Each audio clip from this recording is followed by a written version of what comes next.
Kuno kuramjini ma'am आएगी live तो लाग पियो और ये बैग साइड तो jangan jarak ke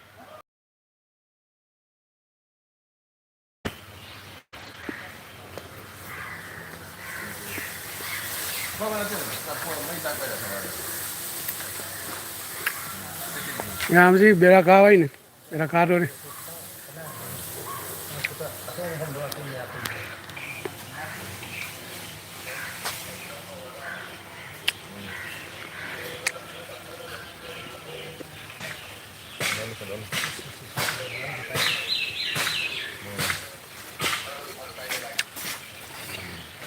ma'am live तो चंग बिरो मैम लाइव तो चंग बिरो मैम लाइक तो लाइक मचा नम बिरो मैम मैम आई वीडियो जो ताकत जब हम जदे मैम लाइक मचा हम तंग मैम सपोर्ट तो मैंने सी हकचांग ngam dabdagi मैम रेगुलर नायना वीडियो सी ताकत जब हम जदे मजी की दमकता ngakpi gani ma'am lakpyo ma'am lakpyo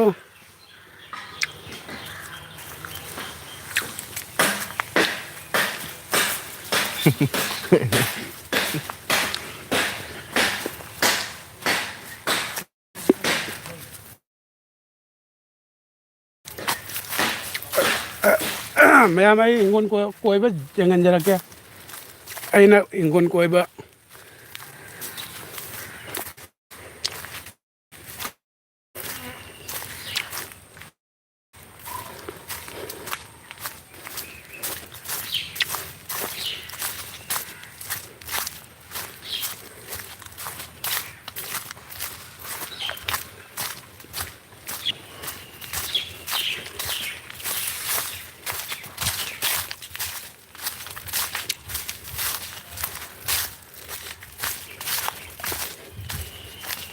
Ina aku ini tutorial nih, मैम सी aku ini tutorial nih, tutorial.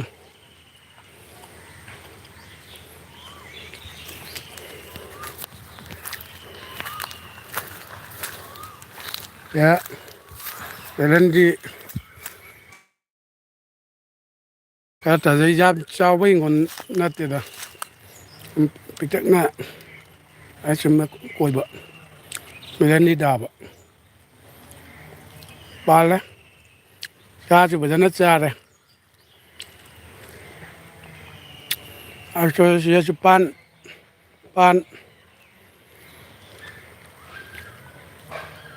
sonda kongdum dai jam chao na koi bana te da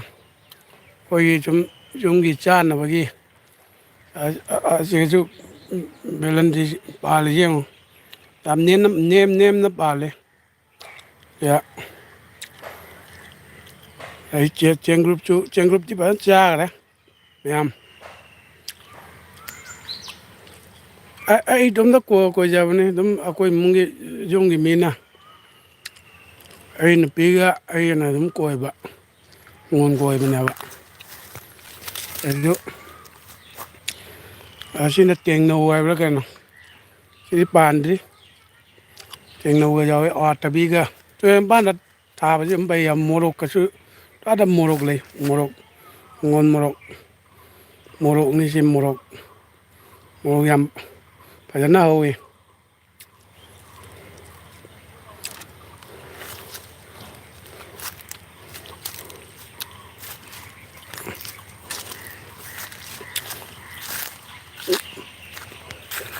di tutorial nga ka jam panaram man ya ba tutorial nga ka lai tara moi somda mizoram somda dam sajan madagi ba nga ga hojik nga ga lai tara andi inga chingdana na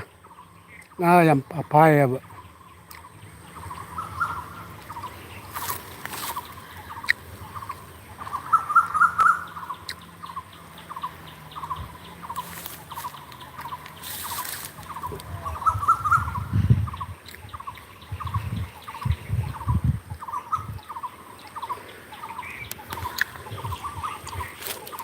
ꯍꯥꯟꯅꯗꯤ ꯑꯩ ꯃꯄꯥꯟꯗ ꯂꯩꯔꯝꯃꯦ ꯍꯧꯖꯤꯛ ꯌꯨꯝꯗ ꯂꯩꯔꯦ ꯑꯩꯈꯣꯏ ꯀꯁꯥꯔꯒꯤ ꯁꯨꯅꯥꯏ ꯇꯨꯔꯦꯜꯅꯤ ꯁꯨꯅꯥꯏ ꯇꯨꯔꯦꯜ ꯍꯥꯏꯇꯥꯔꯦ ꯑꯗꯨꯒꯤ ꯃꯐꯝꯅꯤ ꯃꯌꯥꯝ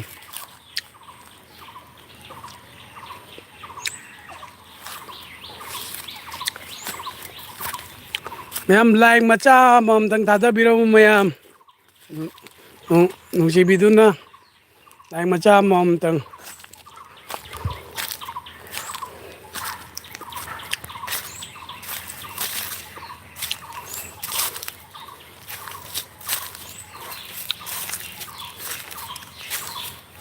ꯂꯥꯏꯛ ꯃꯆꯥ ꯑꯃꯃꯝꯇꯪ ꯄ꯭ꯂꯤꯖ ꯊꯥꯗꯕꯤꯔꯝꯃꯨ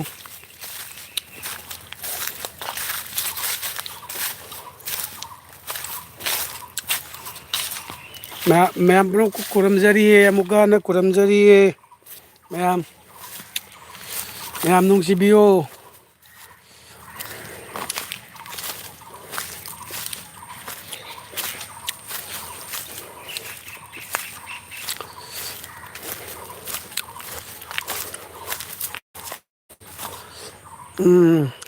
ꯀꯣꯅꯤꯁ ꯅꯣꯡꯊꯝꯕꯝ ꯀꯥꯏꯗꯅꯣ ꯑꯩ ꯀꯣꯅꯤꯁ ꯅꯣꯡꯊꯝꯕꯝ ꯑꯩ ꯌꯨꯝꯗꯅꯤ ꯑꯩꯗꯤ ꯀꯁꯥꯔꯒꯤꯅꯦꯕ ꯀꯁꯥꯔ ꯁꯨꯅꯥꯏꯒꯤꯅꯦꯕ ꯍꯧꯖꯤꯛꯇꯤ ꯃꯄꯥꯟꯗꯒꯤ ꯃꯃꯥꯡ ꯆꯍꯤꯗꯩ ꯃꯄꯥꯟꯗꯒꯤ ꯂꯥꯛꯑꯦꯕ ꯏꯔꯥꯡꯒ ꯅꯨꯡꯉꯥꯏꯇꯕꯁꯤꯒ ꯆꯤꯡꯗꯒ ꯂꯩꯕꯒ ꯅꯨꯡꯉꯥꯏꯇꯦꯕ ꯑꯗꯨꯅ ꯍꯥꯟꯅ ꯃꯄꯥꯟ ꯂꯩꯔꯝꯃꯤ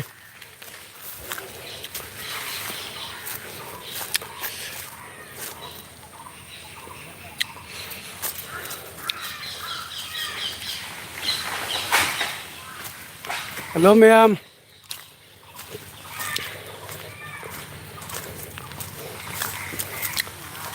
ꯚꯤꯗꯤꯑꯣꯁꯤ ꯃꯌꯥꯝ ꯚꯤꯗꯤꯑꯣ ꯊꯥꯒꯠꯄꯁꯦ ꯑꯩ ꯆꯥꯡ ꯅꯥꯏꯅ ꯊꯥꯒꯠꯄ ꯉꯝꯗ꯭ꯔꯦꯕ ꯌꯨꯝꯗ ꯂꯥꯛꯄꯗꯒꯤ ꯑꯃ ꯊꯕꯛꯁꯦ ꯑꯃ ꯍꯦꯛꯇ ꯇꯧꯔꯦ ꯊꯥꯒꯠꯅꯤꯡꯕ ꯑꯩꯅ ꯌꯥꯝꯅ ꯊꯥꯒꯠꯆꯅꯤꯡꯉꯦꯕ ꯍꯥꯏꯗꯤ ꯑꯩꯅ ꯄꯥꯝꯖꯔꯨꯕꯅꯤꯅꯕ ꯑꯩ ꯌꯨꯇꯨꯞꯁꯦ ꯑꯩ ꯌꯥꯝꯅ ꯄꯥꯝꯖꯅ ꯍꯥꯡꯈꯤꯕꯅꯦꯕ ꯑꯗꯨꯅꯤ ꯃꯌꯥꯝ ꯌꯥꯝ ꯅꯨꯡꯁꯤꯃꯤꯟꯅꯁꯤ ꯑꯃꯒ ꯑꯃꯒ ꯁꯞꯄꯣꯔꯠ ꯇꯧꯃꯤꯟꯅꯁꯤ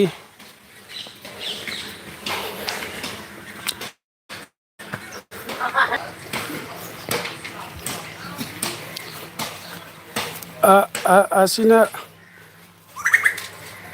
ꯑꯁꯤꯅ ꯑꯩꯈꯣꯏ ꯏꯃꯥꯅꯤ ꯁꯦ ꯏꯃꯥ ꯍꯥꯏꯗꯔꯣꯅꯦ ꯑꯁꯤꯆꯤ ꯃꯃꯥꯏꯗ ꯂꯩꯗꯣꯔꯣꯕ ꯑꯃꯨꯛꯇ ꯌꯦꯡꯉꯝꯃꯣꯕ ꯉꯁꯤꯁꯦ ꯃꯃꯥꯏꯗꯨꯗ ꯂꯩꯗꯧꯅꯦ ꯃꯥꯏꯗꯣ ꯂꯩꯗꯣꯔꯣꯕ ꯃꯥꯏꯗꯣ ꯂꯩꯗꯣꯔꯣꯅꯦ ꯃꯥꯏꯗꯣ ꯂꯩꯗꯣꯔꯣꯕ ꯃꯥꯏꯗꯣ ꯂꯩꯗꯣꯔꯣꯕ ꯑꯁꯤ ꯑꯩꯗꯤ ꯆꯥꯔꯣꯟ ꯃꯊꯪ ꯏꯁꯨ ꯋꯥꯛꯇꯛꯄꯧ ꯎ ꯐꯪꯗꯣꯏꯅꯤ ꯍꯥꯏ ꯃꯌꯥꯝ ꯑꯩꯅ ꯇꯧꯔꯝꯃꯨꯅꯦ ꯍꯥꯏ ꯃꯌꯥꯝ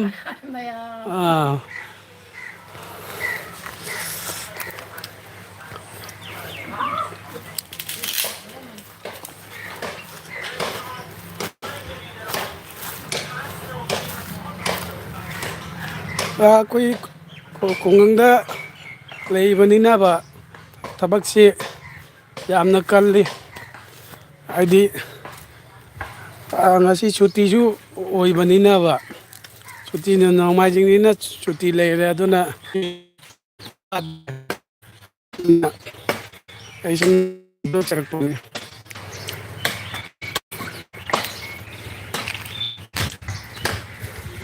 ꯌꯥꯝ ꯁꯥꯏ ꯑꯩꯈꯣꯏ ꯀꯁꯥꯔꯁꯤꯗꯦꯕ ꯌꯥꯝ ꯁꯥꯏ ꯑꯩꯁꯦ ꯆꯤꯡꯒꯤ ꯂꯝꯁꯨ ꯅꯠꯇꯕꯅꯤꯅ ꯀꯁꯥꯔꯁꯤꯅ ꯇꯝ ꯉꯛꯇꯅꯤꯅꯕ ꯁꯥꯁꯨ ꯂꯩꯕꯗ ꯌꯥꯝ ꯋꯥꯏ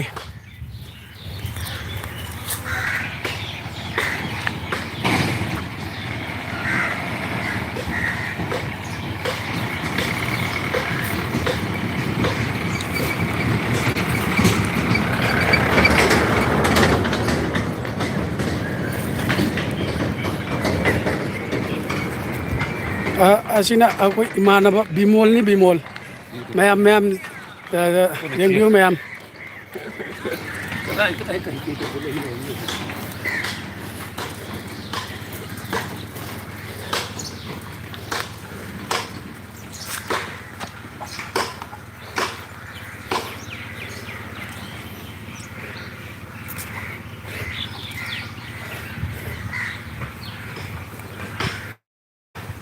oi mat kak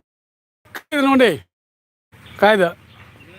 Tangam Laikaiga Mongolpurgagi lambi yambajana mi idi patabam akoi lamdam si sasu lambi thongse yamna pajana semi kai akai toisi uba bangdre hojikan dum asigi mafam sida ngaire semgadawa yam pajana semga lei amangda lengang tadabba pabdi paba adun gam chatpadi nuaite ba hojina blog la last la ma di tarak tori blog la koila la di tarani ba yam bajare yam jembiyo asa makaramda sem ya gari ga kan yam nan moi roller ga laktana yam nan semi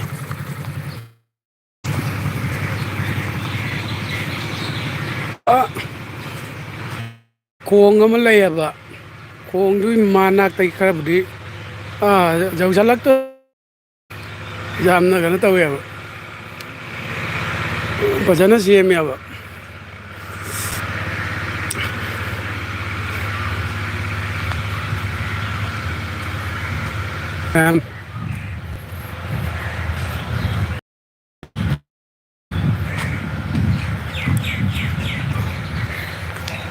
ase akoi ahmada akoi manipur gi neba manipur da leiramani ado ase akoi gi kari haidare mamang da sum leigibdagi akoi idau sing idau kolasi sije iteina yanan nasiga adi mamangda kaya tare masi kuling masi masusing ningkachawudi kuidri 2013 ne adi sa 18 century do ai de gini sella ise 18 ai dare 18 century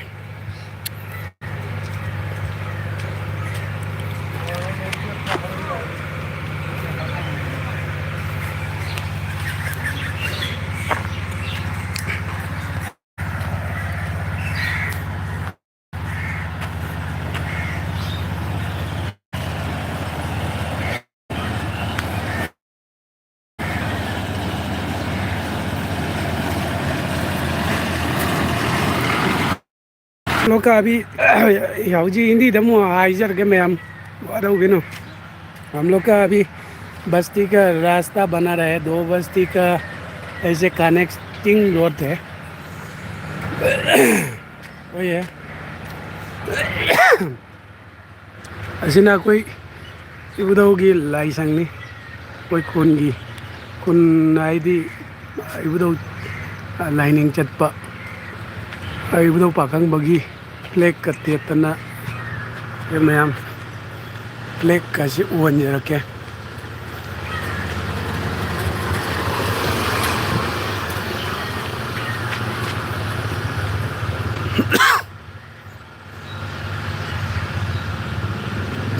flag से महक Singh no फंगदे से ma'am येमियो मैते lining चटपसो अदुम लाई majority बुदी हिंदू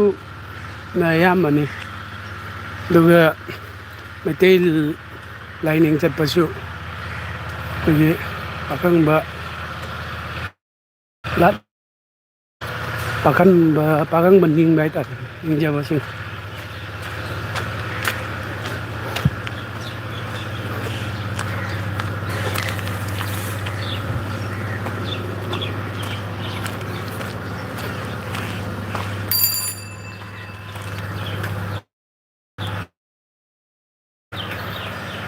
ꯃꯌꯥꯝ ꯃꯌꯥꯝ ꯆꯥꯎꯋꯤꯅꯣ ꯑꯩꯈꯣꯏꯒꯤ ꯈꯨꯟꯁꯦ ꯃꯇꯦꯛ ꯃꯇꯦꯛ अदम खरखर ऊंचा रखें मैम। हम लोग को परिस्थिति को दिखा रहा है।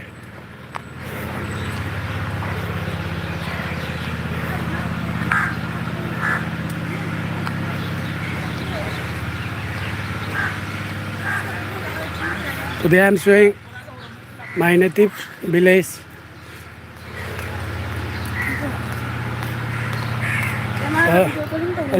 असीना रुनायना यम पाउबा अदुगी दुकानी मैम जेंबियो माइसे फंगदबा पोल अमु जाउदे फंगदबसे अमु जाउद्रबनी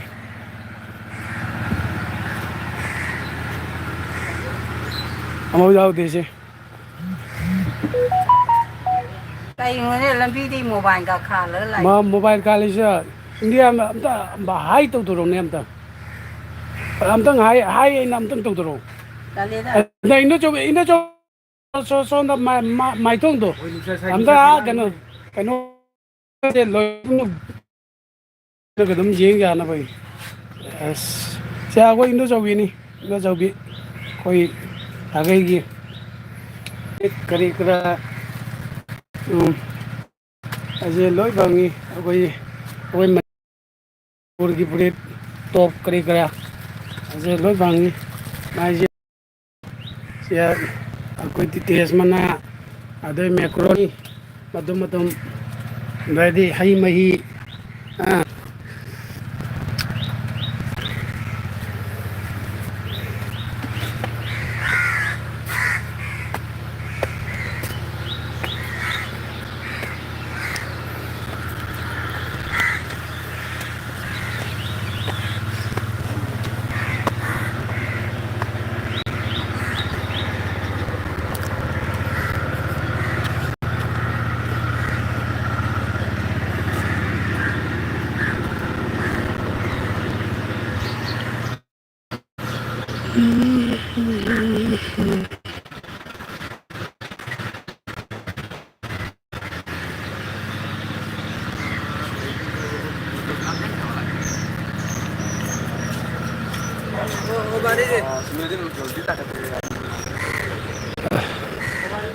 अखोई कुंसी जामदबदा युमनाक्सी ओय चाम कुंद्रा निपुम ओइरमबये आई काउंटिंग तौनबुदी येंगदेबा जो हानदगी यामना याम कल्ले मी मसिंग हारे अयाम्बा आई कुंसीदे लेबसी 98% हाइतारे एम्प्लॉई से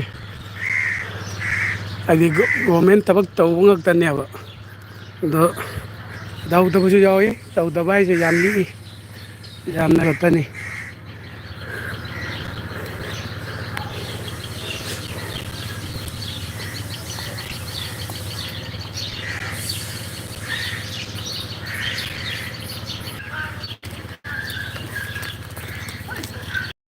साबना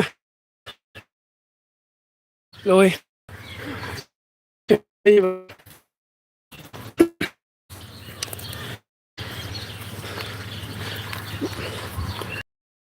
मैम जेंबियो आई उमांग ताई कालेनियब कालेन आइजिदी अदुम सायब फजना सायब साबसिना खांगो ngamde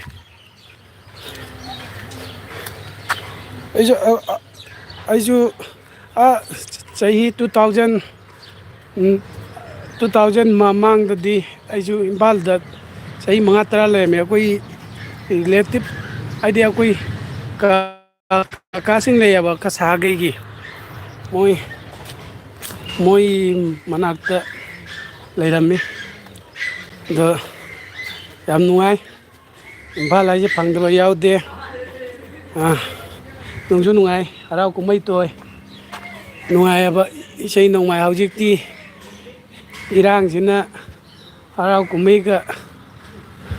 मों आदि चांग नाइद्रेबा रेगुलर ओइद्रे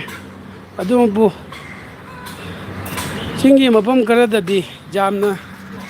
ꯄꯤꯁ ꯑꯣꯏꯕ ꯃꯐꯝꯁꯨ ꯑꯗꯨꯝ ꯂꯩꯇꯕꯗꯤ ꯅꯠꯇꯦ ꯈꯪꯗꯦ ꯑꯁꯤꯒꯤ ꯃꯄꯨꯒꯤ ꯅꯣꯡꯗꯝ ꯍꯥꯏꯒꯗ꯭ꯔꯥ ꯑꯗꯨꯝ ꯀꯔꯤ ꯇꯧꯕꯅꯅꯣ ꯈꯪꯗꯦ ꯁꯨꯃꯥꯏ ꯊꯣꯛꯑꯣꯏꯗꯕ ꯑꯣꯏꯍꯩꯗꯕ ꯄꯣꯠ ꯑꯁꯤ ꯊꯧꯗꯣꯛ ꯋꯥꯊꯣꯛꯁꯤ ꯊꯣꯛꯂꯛꯄꯁꯤꯅꯕ ꯃꯌꯥꯝꯗ ꯌꯥꯝꯅ ꯑꯋꯥꯕꯁꯤ ꯑꯣꯏꯍꯜꯂꯤ ꯈꯪꯗ꯭ꯔꯦ ꯑꯁꯤ ꯑꯩꯒꯤ ꯋꯥꯈꯜꯗꯗꯤ ꯂꯣꯏ ꯑꯃꯠꯇ ꯑꯣꯏꯅ ꯃꯤ ꯇꯝꯃꯤ ꯈꯥꯗꯅ ꯍꯤꯡꯃꯤꯟꯅꯕ ꯌꯨꯅꯤꯚꯔꯁꯇ ꯂꯩꯔꯤꯕ ꯄ꯭ꯔꯤꯊꯤꯕꯤꯗ ꯂꯩꯔꯤꯕ ꯃꯥꯂꯦꯝꯁꯤꯗ ꯂꯩꯔꯤꯕꯁꯤ ꯑꯃꯠꯇ ꯑꯣꯏꯅ ꯍꯤꯡꯃꯤꯟꯅꯕ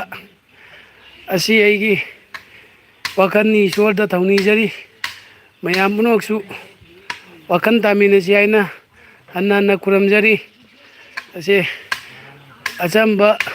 ꯆꯝꯅ ꯍꯤꯡꯖꯕ ꯃꯌꯥꯝꯁꯨ ꯑꯋꯥꯕ ꯃꯌꯨꯝ ꯂꯩꯕꯗꯣ ꯑꯁꯦꯡꯕ ꯌꯨꯝ ꯂꯩꯅ ꯂꯩꯕ ꯐꯪꯗꯕ ꯑꯁꯤ ꯇꯧꯍꯩꯗꯕꯁꯤ ꯊꯣꯛꯂꯛꯄꯁꯤꯅ ꯌꯥꯝꯅꯕ ꯑꯋꯥꯕ ꯑꯃ ꯑꯣꯏꯍꯜꯂꯤ ꯀꯔꯤ ꯍꯥꯏꯗꯣꯏꯅꯣ ꯈꯪꯗꯦ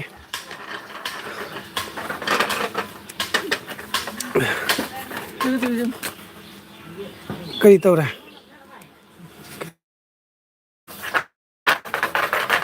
ꯑꯗꯨꯅꯤ ꯃꯌꯥꯝꯒꯤ ꯃꯐꯝꯗ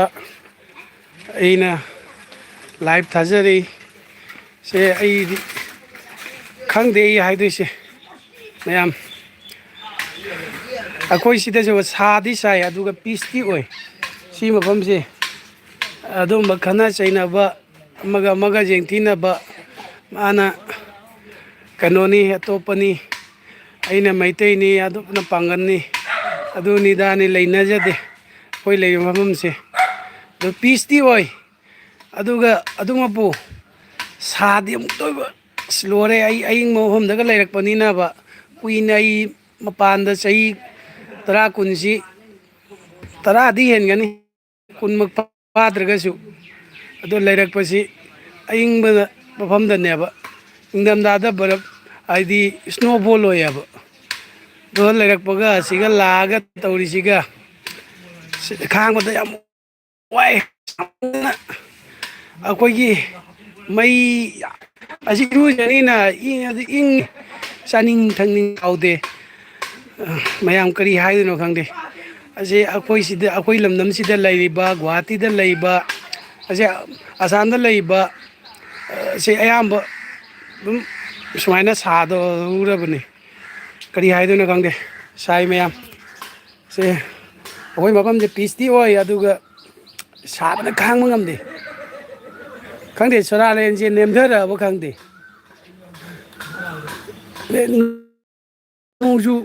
ꯅꯣꯡꯁꯨ ꯃꯔꯥꯡ ꯀꯥꯏꯅ ꯆꯨꯗꯦꯕ ꯃꯃꯥꯡꯒꯤ ꯑꯗꯨꯃꯥꯏꯅ ꯃꯃꯥꯡꯗ ꯆꯍꯤ ꯈꯔꯒꯤ ꯃꯃꯥꯡꯗ ꯅꯣꯡ ꯆꯨꯕꯗꯨ ꯆꯨꯗꯦꯕ ꯁꯤꯗ ꯇꯧꯔꯤꯁꯦ ꯅꯣꯡ ꯆꯨꯕ ꯌꯥꯝ ꯋꯥꯠꯂꯦꯕ ꯈꯪꯗꯦ ꯅꯣꯡ ꯆꯨꯗ꯭ꯔꯗꯤ ꯑꯃꯨꯛ ꯑꯦꯟꯁꯥꯡ ꯅꯥꯄꯤ ꯊꯥꯕ ꯑꯃ ꯀꯩꯅꯣ ꯇꯧꯕ ꯈꯣꯠꯄ ꯑꯁꯤ ꯂꯧꯎ ꯁꯤꯡꯎꯕ ꯌꯥꯝꯅ ꯃꯑꯣꯡ ꯆꯥꯗꯦꯕ ꯃꯌꯥꯝ ꯀꯔꯤ ꯍꯥꯏꯗꯣꯏꯅꯣ ꯈꯪꯗꯦ ꯑꯁꯤ ꯎ ꯋꯥ ꯌꯥꯟꯊꯠꯄꯗꯒꯤꯔ ꯀꯔꯤ ꯍꯥꯏꯗꯣꯏꯅꯣ ꯈꯪꯗꯦ ꯌꯥꯝꯅ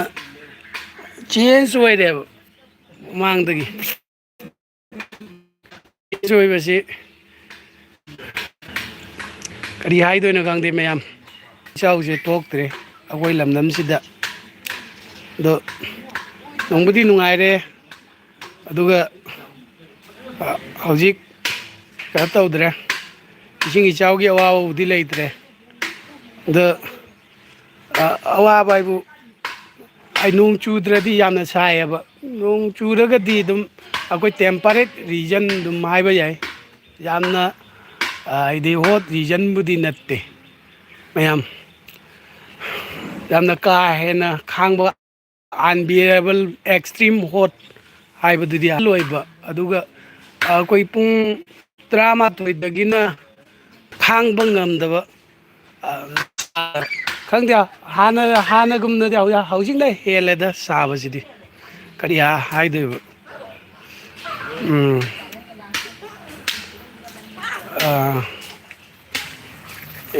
हिंदुस्तान भाव आई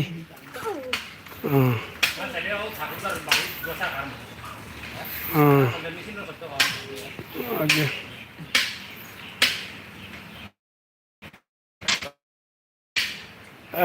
गुड मॉर्निंग दीदी। हम तो गुड दीदी तो नहीं है। अब चेहरा देखने से मालूम नहीं है क्या? ये देख लीजिए, दीदी नहीं है। ये देख लीजिए, लड़का है ना, लड़का। नापू मचू का चले तो अदम मोई ना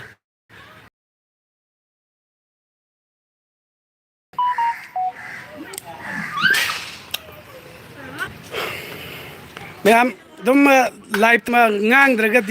मैम ने सुम जेंगलिंग पावर है ना सुम लाइफ से थाजरक पन्ने अब दो कना तो आई वा ngang ना ने वा ngang दे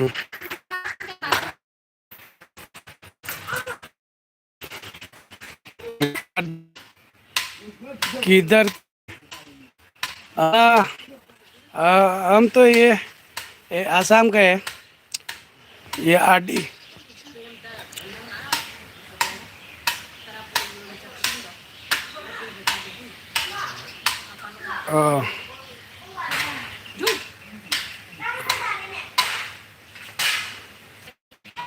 हाँ